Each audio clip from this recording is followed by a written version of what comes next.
Aduh, sepi banget sih hari ini. Beberapa hari yang lalu, saya lagi nyari topik buat jurnal visual mingguan saya.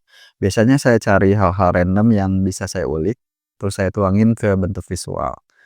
Nah, pas lagi scroll-scroll saya nemu satu topik yang kelihatannya sepele, tapi kok jadi kepikiran terus gitu. Nah, temanya soal mengeluh. Ada satu artikel yang judulnya kira-kira bilangnya kayak gini, "Banyak mengeluh bisa bikin umur pendek." Serem ya. Aduh, ini orang kenapa sih? Dihubungi susah, pusing banget hari ini. Mana cucian banyak, setrikaan numpuk, bikin kesel deh.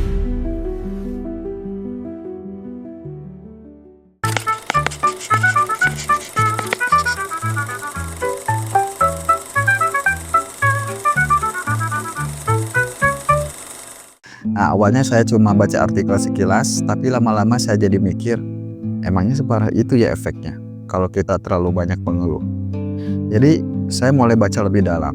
Saya buka beberapa artikel, saya cari videonya, terus saya catat beberapa poin yang menurut saya menarik. Yang pertama, yang saya temuin, ternyata otak kita itu gampang banget dipengaruhi sama kebiasaan.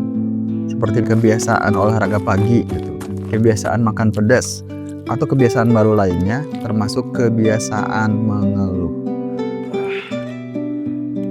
Oh, internetnya lelet banget. Waktu kita sering mengeluh, otak kita kayak ngebentuk jalur baru yang bikin kita makin gampang ngelihat hal-hal negatif. Jadi semakin sering kita ngeluh, makin gampang kita nemu hal-hal yang salah. Kayak kok ini gini ya? Atau kok itu begitu ya? Bukan karena hidup kita makin buruk. Jadi sebenarnya hidupnya normal-normal aja, tapi karena fokus kita udah kebiasaan nyari yang salah duluan, jadi semuanya jadi kelihatan negatif. Nyebelin banget, ih. Harusnya tadi pakai sandal jepit deh. Terus yang kedua, saya juga nemu kalau mengeluh itu bisa ningkatin hormon stres. Namanya kortisol. Nah, kalau kadarnya sering naik gara-gara stres, itu bisa bikin kita gampang capek, gampang marah, dan bahkan bisa ngaruh ke sistem imun. Cuma gara-gara mengeluh. Jadi ternyata bukan cuma mental yang kena, tapi fisik juga bisa ikutan drop. Wah, Dari pagi ini pusing kok gak sembuh-sembuh ya.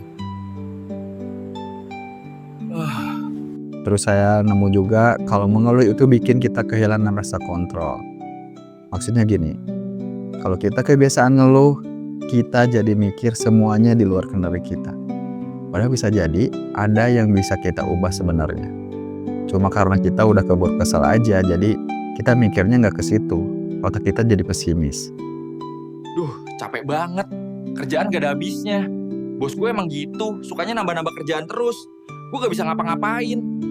Sama satu hal lagi yang saya baca, dan ini menurut saya cukup dalam, mengeluh bisa bikin kita lupa sama hal yang sebenarnya udah cukup baik. Kita jadi jarang bersyukur karena yang kita lihat cuma kekurangannya. Ayam goreng lagi. Ayam goreng lagi. Alhamdulillah. Nah dari situ saya mikir, berarti kalau saya pengen hidup saya lebih enak dijalanin, saya harus hati-hati sama kebiasaan kecil yang kelihatannya nggak bahaya, tapi justru berbahaya banget, yaitu kebiasaan mengeluh. Bukan berarti harus jadi orang yang selalu positif ya, atau pura-pura bahagia gitu, tapi lebih kesadar aja. Jadi ketika saya mengeluh, saya suka ucapin keras-keras tuh, jangan ngeluh.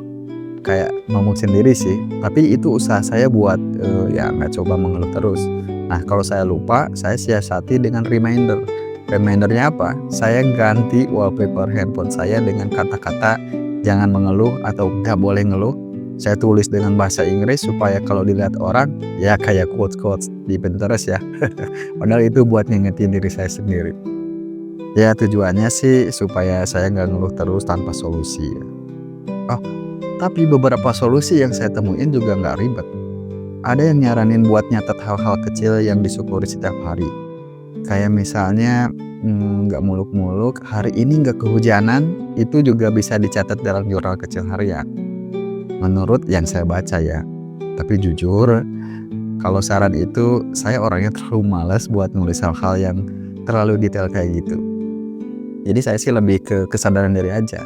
Kalau saya ngeluh, saya langsung bantah dengan kalimat yang lebih positif, jangan ngeluh. Contohnya gini, misalkan saya makan makanan yang kurang enak, lalu saya ngeluh, ih makanannya nggak enak. Nah, saya sadar itu keluhan, saya langsung ganti kalimatnya, bukan nggak enak Beng, nggak cocok. Ya karena mungkin buat orang lain bisa jadi makanan itu enak gitu. Terus kalau nggak salah, ada lagi yang nyaranin coba ganti kalimat keluhan jadi pertanyaan. Misalnya dari yang asalnya kenapa sih susah banget, jadi gimana ya biar lebih mudah. Nah gitu, sebenarnya pinter-pinter kita aja sih. Sederhana tapi efeknya beda. Karena otak kita jadi diarahkan buat mikir solusi, bukan sekedar stuck di masalahnya aja. Aduh, kok aku cepet tua ya? Bukan gitu bahasanya, tapi gimana ya biar kelihatannya nggak terlalu tua. Udah gitu setelah saya baca-baca itu semua, saya sadar kalau mengeluh itu bukan dosa besar sebenarnya ya. Ya manusiawi mengeluh, tapi mengeluh bisa jadi jebakan kecil yang bikin kita lama-lama nggak sadar kalau hidup kita jadi kayak berat sendiri gitu. Jadi buat saya pribadi ini bukan soal berhenti total dari mengeluh, tapi lebih ke milih aja, saya mau ngasih otak saya energi yang lebih positif. Dan itulah kenapa saya bikin jurnal ini, supaya jadi pengingat kecil buat saya sendiri bahwa kadang-kadang hal yang ngerusak bahagia itu bukan hal yang besar, tapi hal-hal kecil yang dilakuin terus-menerus. Jadi saya sedang mencoba menuhin otak saya supaya diisi dengan hal-hal positif dan kegiatan positif kayak bikin visual jurnal kayak gini. Dan dengan saya share, siapa tahu ada nilai lebih yang bisa saya dapat. Ya minimal mudah-mudahan bisa jadi manfaat buat orang yang nonton di luar sana. Apalagi ya mungkin itu aja catatan hari ini. Semoga kita ketemu di video berikutnya. Nanti saya cari lagi hal-hal yang random yang bisa saya gali buat masukan saya pribadi. Dan apalagi ya mungkin itu aja dulu. Makasih sudah nonton sampai sini. See you on next video.